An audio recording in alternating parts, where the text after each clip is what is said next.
Non so cosa succede. Navigation and communication in actuations devices. Okay. Now we can move to a more technical lecture.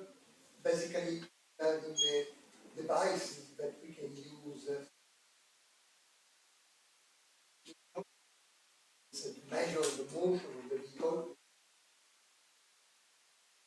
And together, because as I told you before, now when you dealing with waves, when you can transmit information, you can also, in some way, have also information where you are. And then we will see. So basically, what the first thing is related to nomenclature. What does navigation means in marine robotics? Because as marine roboticians, we don't use the word navigation to say we navigate from one point to another. This is guidance for us. Navigation is basically related to motion estimation. The robot's ability to determine its own position in its frame of reference. Navigation, so, does not include motion planning, guidance, and control. This is just, so, from now, going on in the next days, when I will talk about navigation, I will mean this part is strictly related to motion estimation. Then, we have, generally speaking, we have two sensor classes. One are the proprioceptive sensors that measure the values internal to the robot, e.g., the robot orientation, the position, the speed of it. And then there are also other sensors that measure in some way the interactions between the robot and the environment. That are the exteroceptive sensors. So for instance, if I want to measure the range between me and that wall, if I wanted to take images of the environment, and so on. When considering proprioceptive sensor, and we have a vessel at sea, we have basically attitude, that are basically the angles, how the robot is oriented, not where it is. So basically pitch. And we had kilometers, and now we use inertial measuring unit that are usually constituted by three orthogonal gyroscopes, angular, and three orthogonal accelerometers. So they measure the angular velocities and the linear accelerators. But when we had a vehicle moving side, in which direction its bow and this is the idea. And we can have a different kind of sensor for measuring it. It could be magnetic compass, fiber optic charger on the surface, dual antenna GPS, or more generally speaking, GNSS. So, let's try to see what happens with magnetic compass. Compass provides you the direction of magnetic pole, or better, your orientation with respect to your direction to the left. But the magnetic pole is not the true north. It's moving.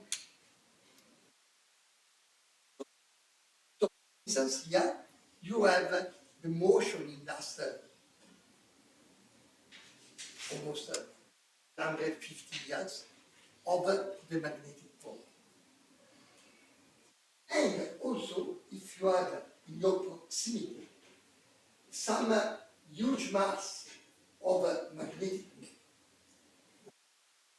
you can have a local offset. But magnetic compass is cheap. and it has been for a long time for navigation. However, not only the deformation of a magnetic field is by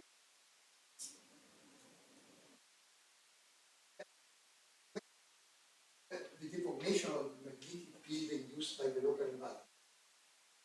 So, and here there is a, in this Antarctic navigation, because when you are close to the pole, a component of vector is more and more vertical. So the horizontal part component vector, that is the one that you need to establish your orientation, is more and more affected by noise in present. You have also a major error because you are closer to the magnetic pole, and so you induce also. But you have not only these problems, because you can have also, you have also a magnetic field induced by the robot structure and electronics. When we talk about these robots, they are small, 1 meter, 2 meters, and in many cases, the electronics of the robot for computation, computing board, and so on, in many cases close. We have also the motors that are electrical, that are close to the magnetic compass. And the electrical switching of the controllers of the electrical motors induce a lot of electromagnetic disturbance.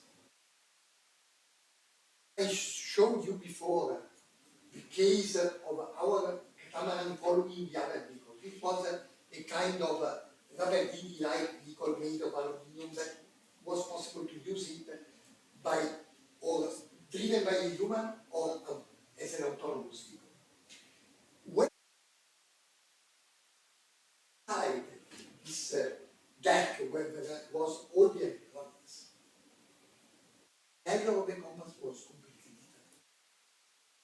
However, this sum of effects that induce a deformation of the ideal magnetic field to this one. So it is completely different. You have so a field that if you rotate of 90 degrees in such area, it measures that you rotate of 10, and in other areas of 160 or 70. So you need to compensate it. Many of the magnetic compass that you can buy have an algorithm at the firmware level, a system for auto-calibration. And you need, basically for auto-calibrating the compass, you need to have the compass making some rotations, at least 3, 4. You have to have a vehicle rotating, making 3 or 4 complete rotations, constant and low rate, and this auto-calibrator. We had a funny story once in Antarctica because there was our colleague who didn't calibrate the compass. Compass is not working. You have to calibrate. No, it is not working, it is not working. It worked when we were in Italy, now it is not working, it is not working. And one day, with Eduardo, you know him, my colleague, one talked to him and the other one made the robot make 3 rotations, slow rotations. We calibrated it also in Antarctica, and it worked perfect. Because I didn't do anything. Today it is working. Oh, what a mistake. No, make calibration. But do it all the time and remember to do it. And if you are with your some colleagues,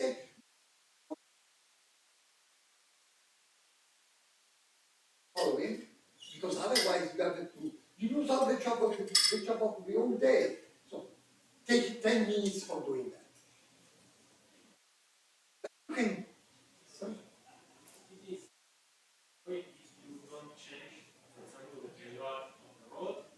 If you have the same vehicle in the same place, you can avoid to do it. If it's the same vehicle, but not Yeah. the same place, you have But verify that the auto configuration that you saved last time was saved in the memory of the device. Because if it, for some reason, it was reset to factory values, you have to redo it. So basically, and so as in general, since it takes 5-10 minutes, if you have the time to it. So you are in any case on the safe side. But in some cases, you can avoid to do that. But even in the best case, the magnetic compass does not measure the true north, and it go towards the north pole. So one way to do it is to exploit the Sagnac effect. The principle is you have two balls rolling at the same speed in opposite directions at the circumference of a disk. You have an external observer, he will see the ball crossing each other after half a turn, and again at the start. But if you rotate the disk, you will shift in that. Is proportional to the disk rotation speed. If you substitute this ideal mechanical device to fiber optics,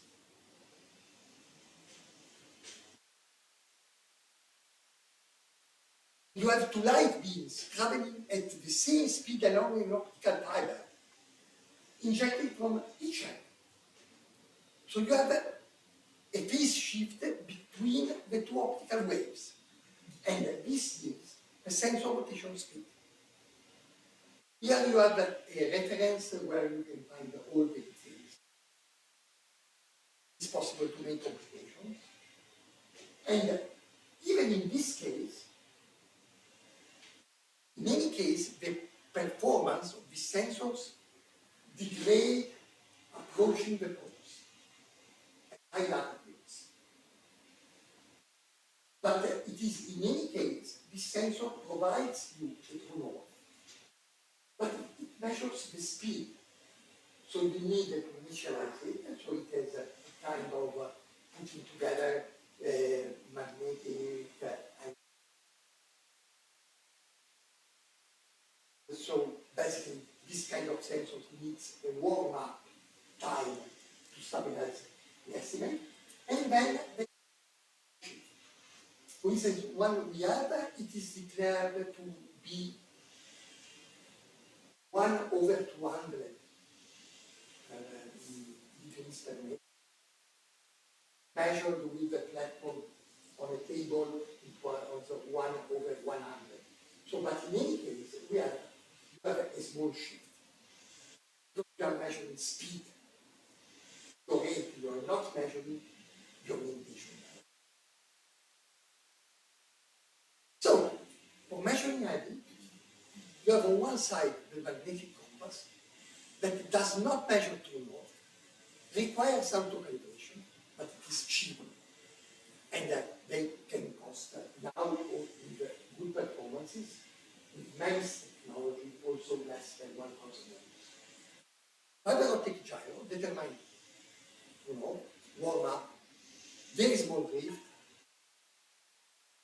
1/100 degrees per minute, but they are expensive, 30, 40 on the bed. So they are very expensive. And short note that we have because about the nomenclature, that is on propositive sensors, the difference that we have about IMU, AHRS, and INS. Because in many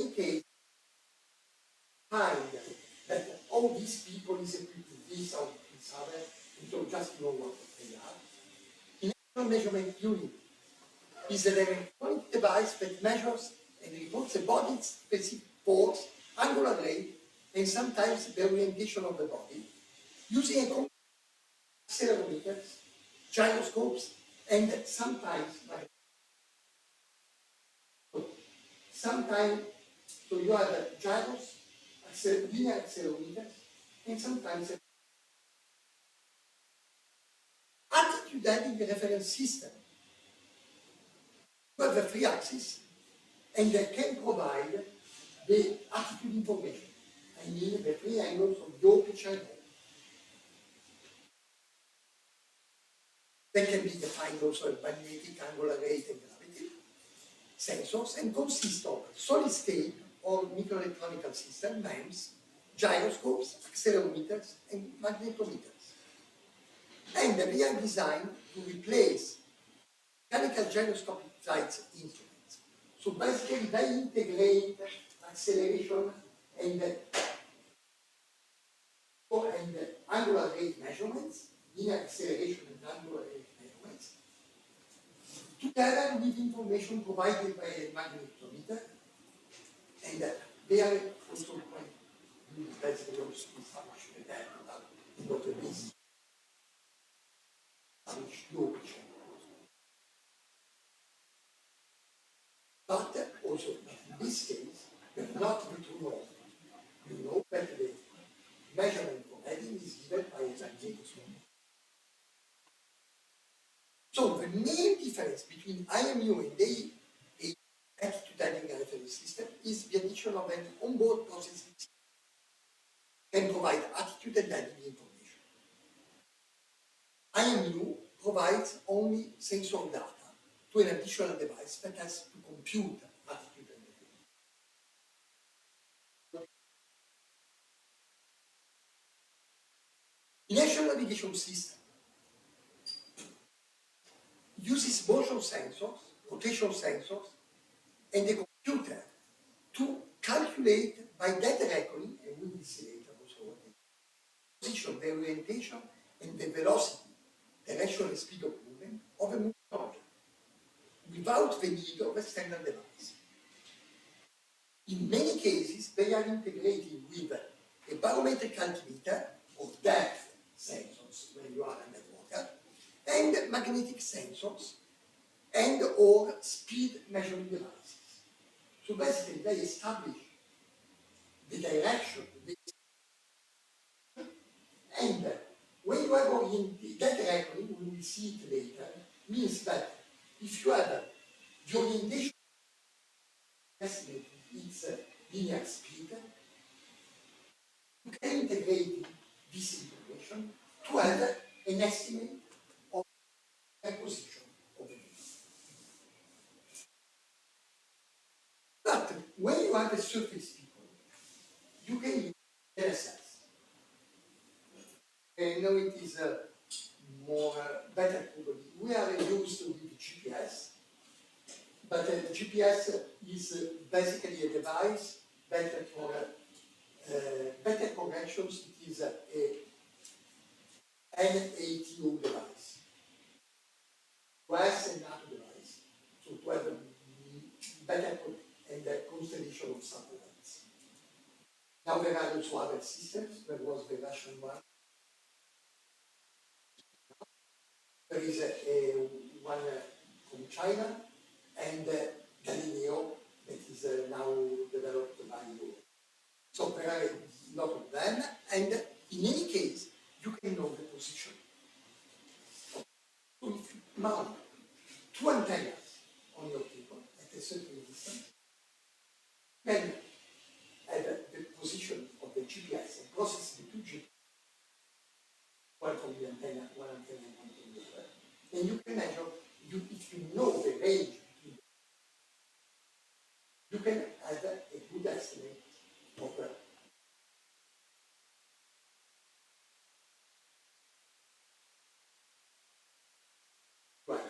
who knows, because from GPS.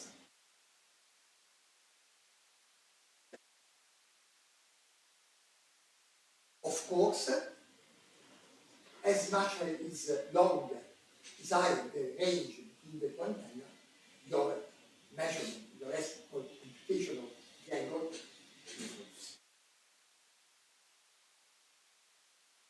So measuring that, because when you're at that water, you have to measure that. Not so complex, because you are needed to measure some pressure.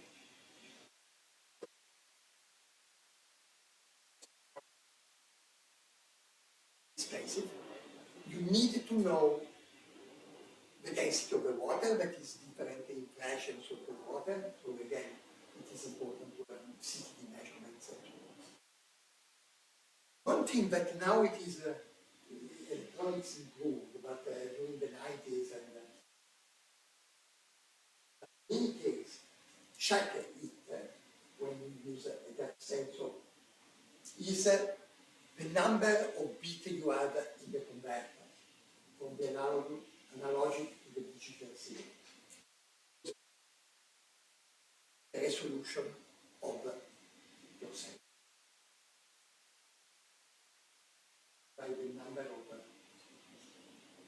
samples that you can compute with the number of bits that you have. So, for instance, the max range of the sensors divided into elevated to n. So what happens is that if you have the same number of bits, you have a higher resolution if you have a sensor rated for 1000 meters.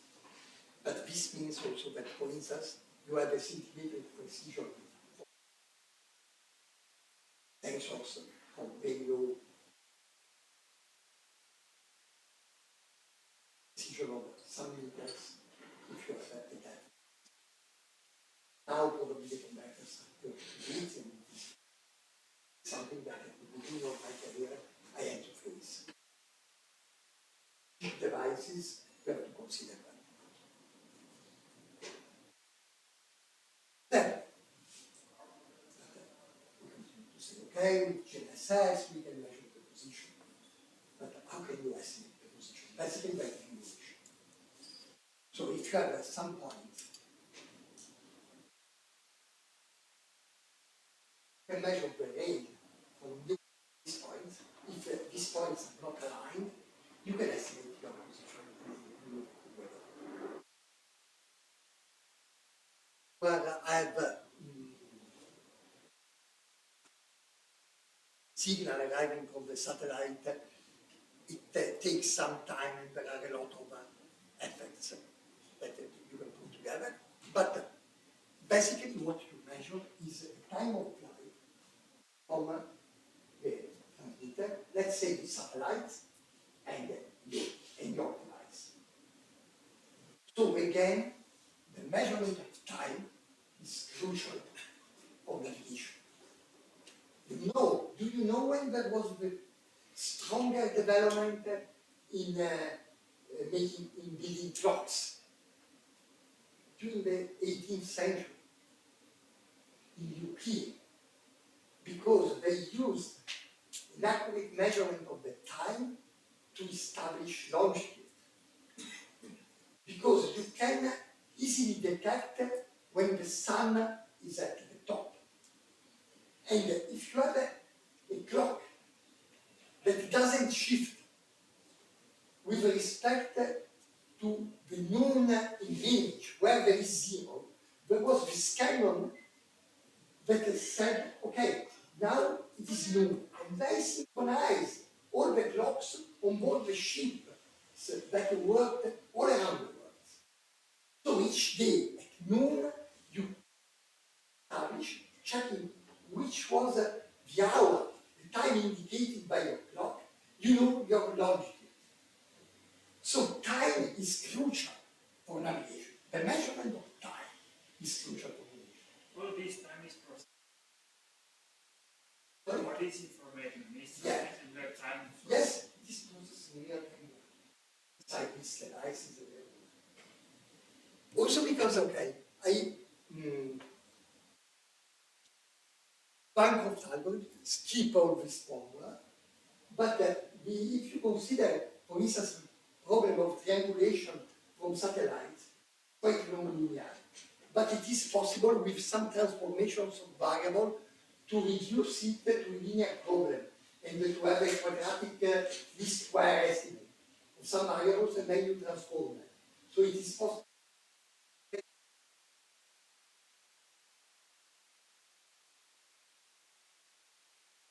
And so in surface vehicles, you have GPS, and which is the accuracy. Until 2000, 2000 it got 5 meters when selective availability was late. From 2018, it is possible to use L5 band, and so you could have a precision of 30 centimeters. And reach a centimeter level using RTK, real-time kinematic positioning, that relies on a single reference station or interpolated station. So basically, you have a station where you know exactly that position, measure, compute its position, and send the correction via radio to GPS units in the proximity, in that area. So if you have this RTT correction, can compensate errors induced by local transmission of the signal, for instance, due to clouds, humidity, and reach very, very high accuracy. So, but underwater, you have not GNSS, because electromagnetic waves do not propagate. So we have no GNSS and Wi-Fi, and the sensors. So what can you do? Never communicate, and I cannot know where I am. And the only thing I can measure, okay, I can measure my height, measure my depth. This is not enough to know where I am. I can be here in Argentina or in Genoa. But underwater, acoustic waves, well, so sound speed in salt water is about 1,500 meters per second, increase with temperature, pressure, and salinity.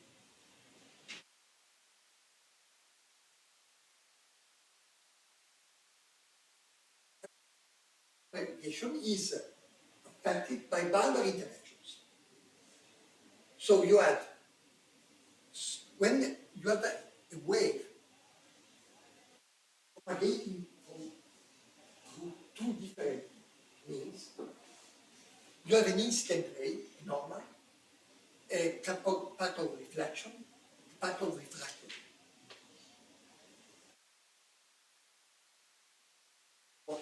Because when you have water mass, they are in some way well delimited.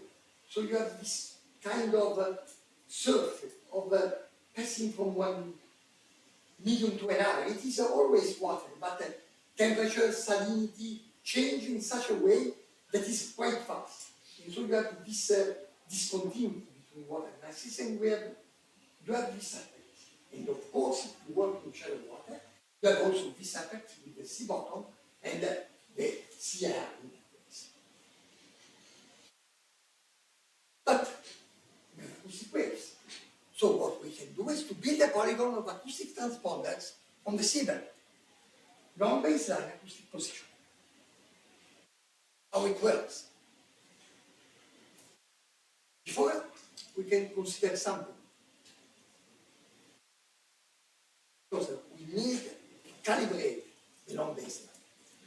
And the distance between the transponders, their depth information, the ranges from an interrogator on the hostess and GPS position, specimens are used to calibrate the array and set up a local inertia. So you need to use a sound velocity profiler to know the sound.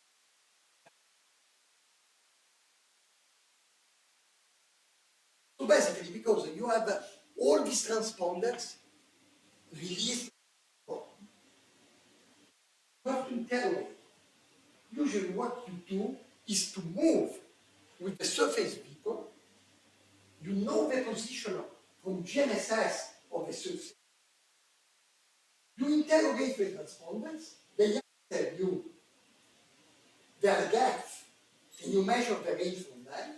If you move, for instance, in circles, some good maneuvers, you have a good observability of their position, and you can estimate where they are. You can also have the transponders interrogating each other and verify if the ranges, the transponders are the same, that you can estimate position, and you calibrate the point. But you have to deploy the transponders, to move, to manage. Okay. And you have basically a local frame where you work. So can georeference. So you need time and suitable logistics. And of course, as everything, you have also something else. Because increasing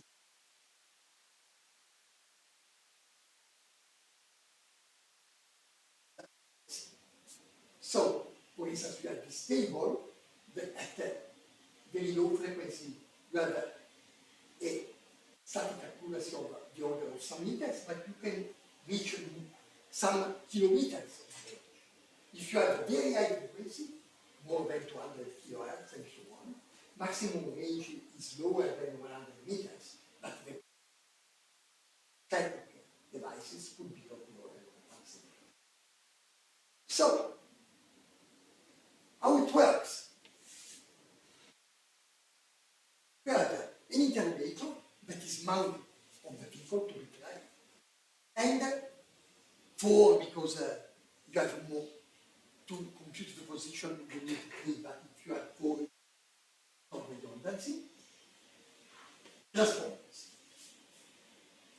The interrogator transmits an acoustic signal that is received by the georeference baseline transponder. So, A interrogate B. Flight time between A and B. Then interrogate C. Then interrogate D. And then E. Need time.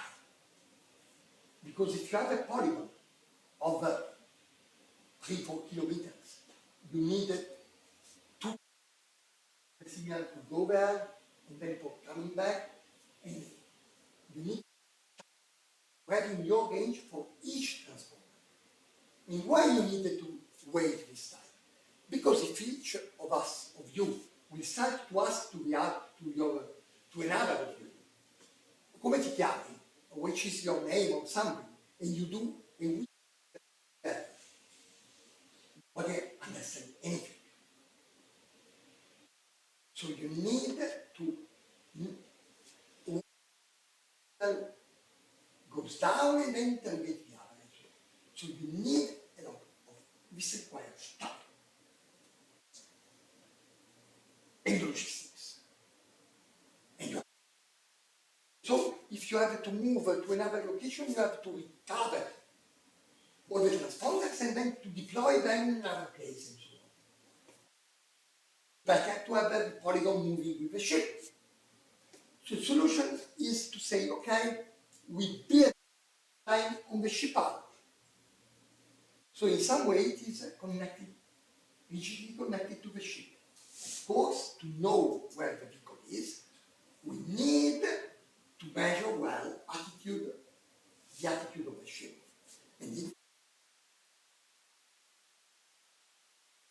position of the vehicle is computed on the ship side and then transmitted to the vehicle inside. But this is not so simple. So we can compact the polygon in a head and have what we call ultra-short baseline. So we have an ultra-short baseline transceiver that is mounted on a support vessel. So we can measure the transmitter transmits an acoustic signal that is received by the transponder that is on the vehicle. vehicle answers, and time of flight we measure the range, phase difference we measure the bearing. If we know the position and the attitude of the transceiver, we can know where the vehicle is. We manage more vehicles with the same USBL unit, interrogating one vehicle and then the other one, and so on. Of course, to improve the vehicle, send back information about that. But compute the position of the vehicle on board the vehicle, and then we have to transmit it to the vehicle itself. And if the vehicle has not the data, we have to transmit the position to the vehicle through an acoustic channel, so an acoustic communication device. In the first time, we had the separate devices for localization, for positioning, and for communication. Now, these USBL systems are also acoustic modems. So they use the signal to transmit information, measure distance. Okay, if we want to estimate the position of the vehicle, we can do the so-called inverted USBL. In this way, we put the transceiver on board the vehicle and interrogate the shape, and so it is basically inverted. Examples are LED docking and position initialization, EUV beneath extensive sheets, ROV positioning single transponder tracking instead of a full LBL array. But, as we saw before, robotics in general is moving toward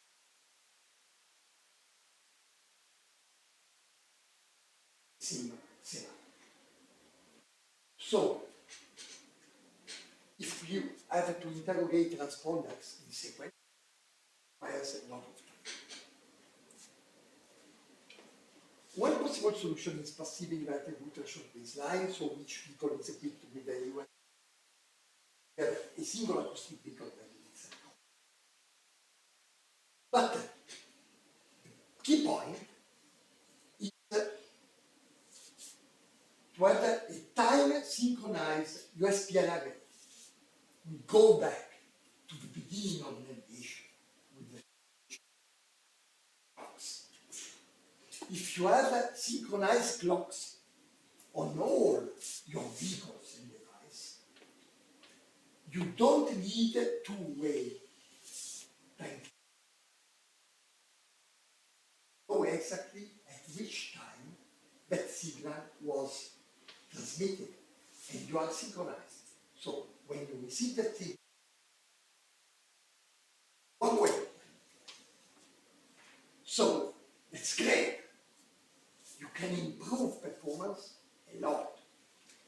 And with atomic clocks, it is possible. As it goes, price of atomic clocks was not so high. Then the producers understood the required for that and they increased the price. It is one of the rare cases when the price of devices increases with the time instead of decreasing. Then, how to measure linear speed with Doppler devices, Doppler velocity. Basically, they use the Doppler effect. We have 4 beacons, and you measure Doppler effects, and you can measure velocity linear. You have also 4 measurements from the seabed that can be used. But you don't need an echo sounder because you could have this information from the Doppler. And you can use it because of what we said before about use it to measure water speed profile, and they are called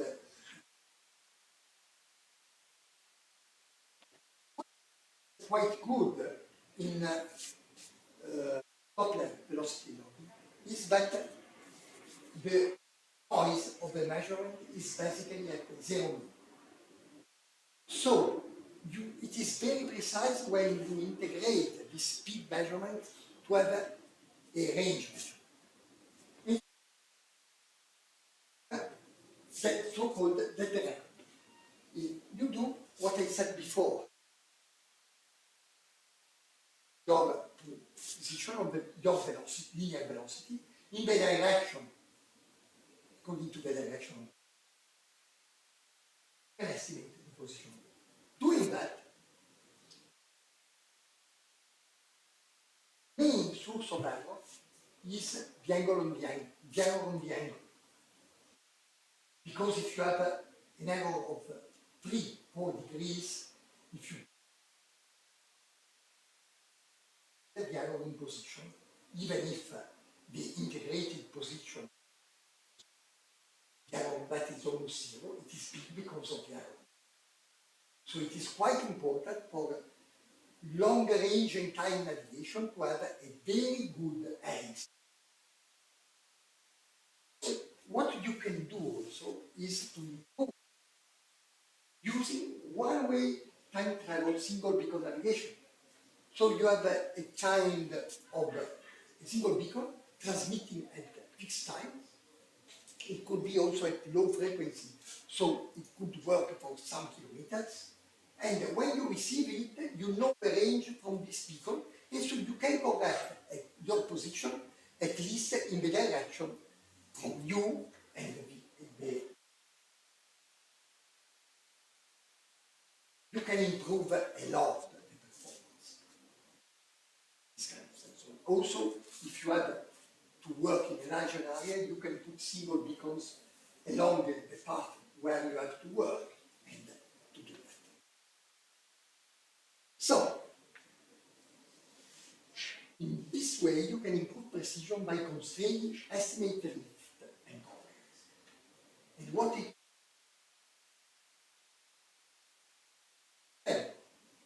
challenges now are single beacon navigation, communications, and modern systems are on moving.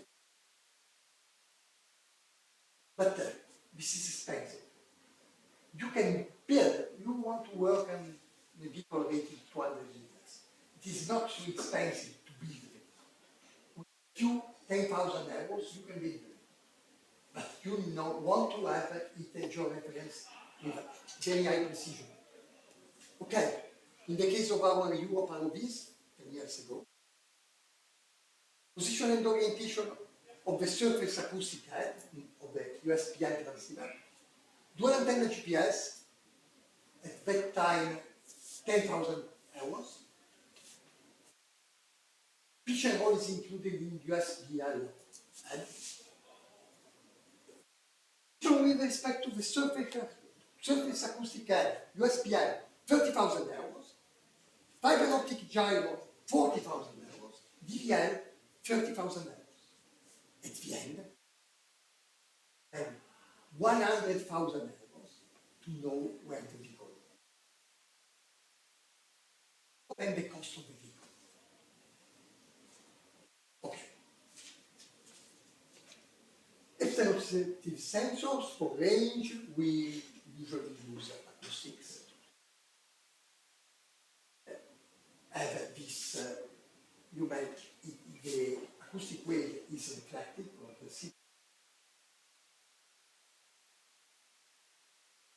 send the signal, the acoustic cheer. But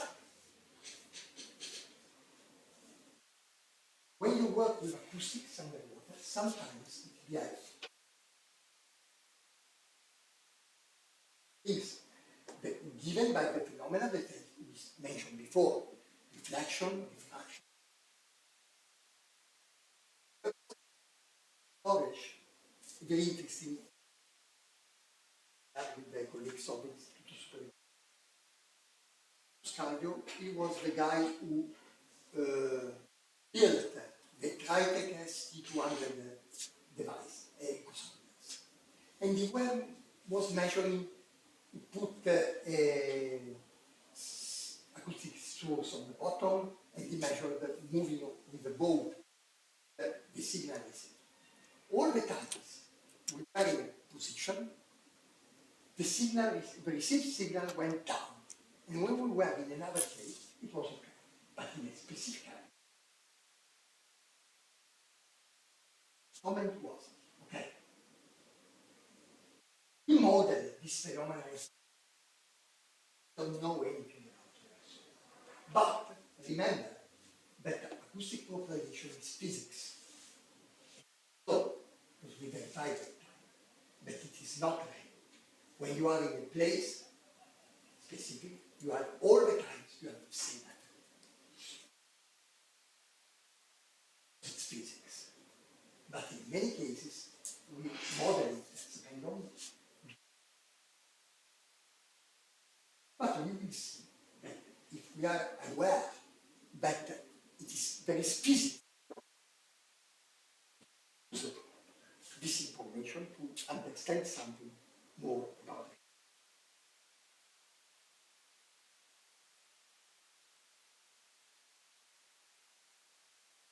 We were in Antarctica, Galloway, and there was in Toronto, in Terranova Bay area, the Campbell Ice, a glacier going to the sea. The idea was, okay, we have an ROV, we can go below the storm to see how it is below it. Front of the ice storm at a safe range, and we're looking forward, and the other one down in front of the ice storm. The depth that we know it is safe, there is no ice. More. Then we start to move forward.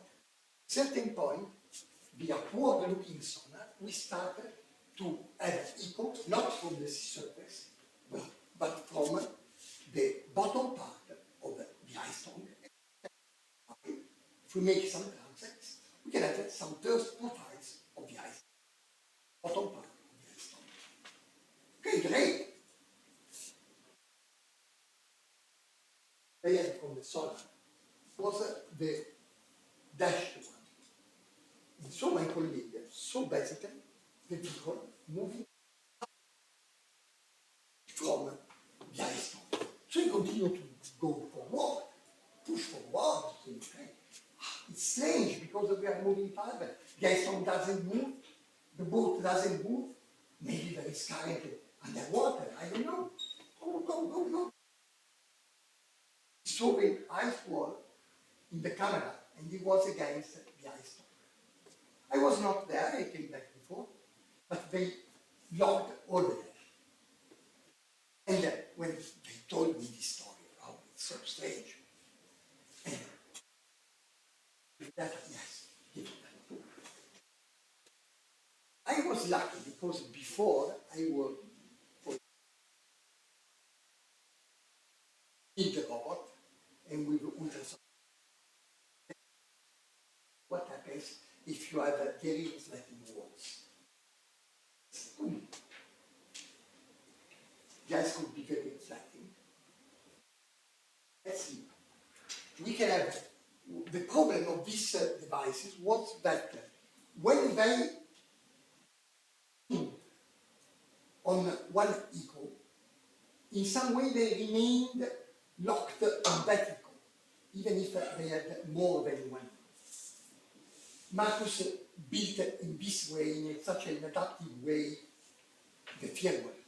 And they provided only the range memory, not all the beam. So, I said, okay, I freeze this part.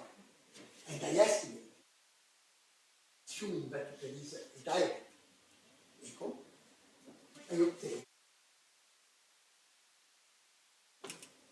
But I can have also another path. Right? And if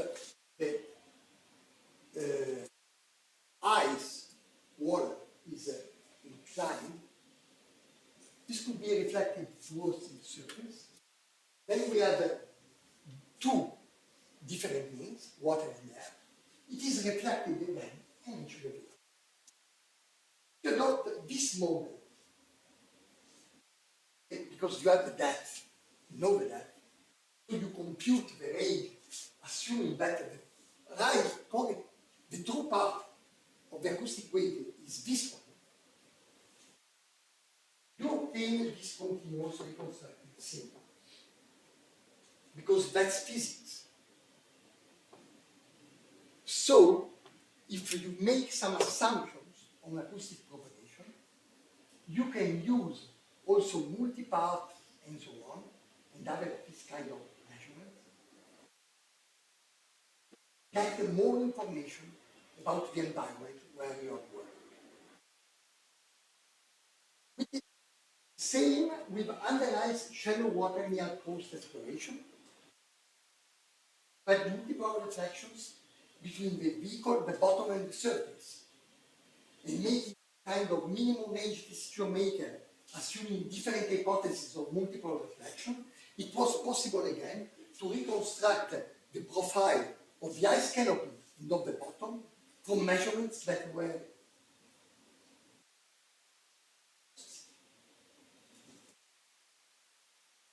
So remember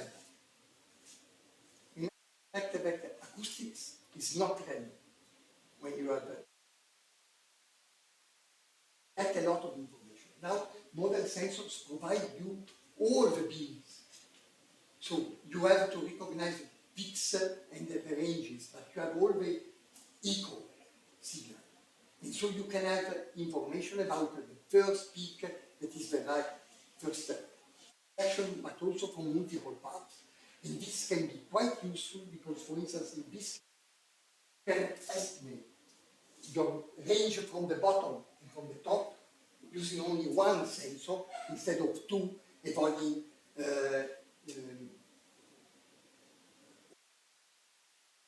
done by the fact that you have the two acoustics devices working on the same frequency on this kind of thing. So, just a short view. You use these devices both for communications and USPL. These are devices, this is a example from Evologics. And you have devices that, of course, they change frequency and size and weight according to the depth that you want to work.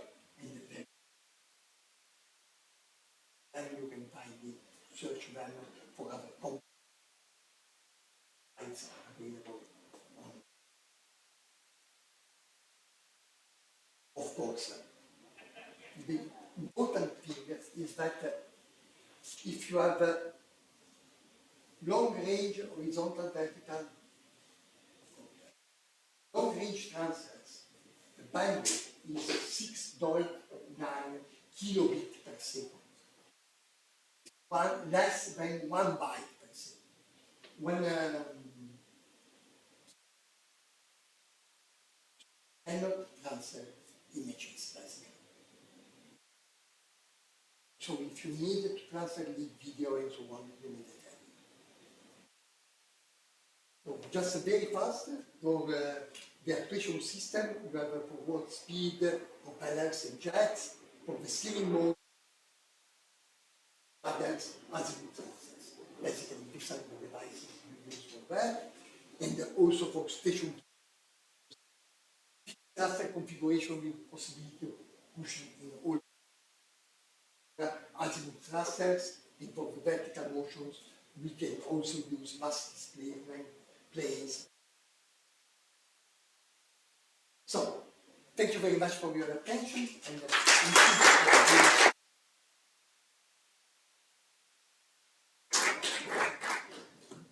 I don't know if you have any questions.